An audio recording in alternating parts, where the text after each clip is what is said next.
Drone footage obtained by Reuters shows a massive pillar of smoke bellowing over the Sudanese capital, Khartoum, on Monday after airstrikes and artillery attacks. The United Nations on Monday warned the conflict in Africa's third most populous nation could force 800,000 people to flee into neighboring countries. Sudan's UN humanitarian coordinator Abdou Dieng warned of a, quote, full-blown catastrophe.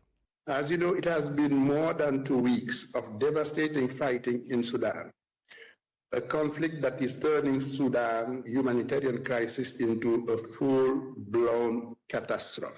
Hundreds of people have been killed and thousands wounded in battles that erupted between the Sudanese army and the paramilitary Rapid Support Forces, or RSF, in the middle of April.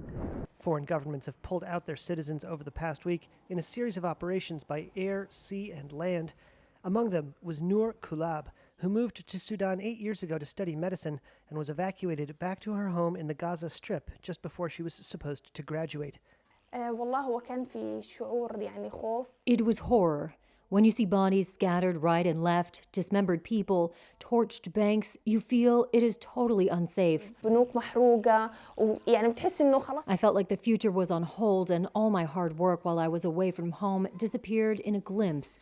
And in one day, all my hard work during 8 years has gone. Sudanese civilians have fled into neighboring countries by the tens of thousands, raising fears the crisis could exacerbate regional instability. Civilians continue to flee the fighting. Many of them are taking refuge in areas of the country that have not been as much affected by the conflict. The regional spillover effect of the crisis is of a serious concern. Sudan's army chief and the head of the RSF had shared control of government after a 2021 coup, but fell out over a planned transition to civilian rule.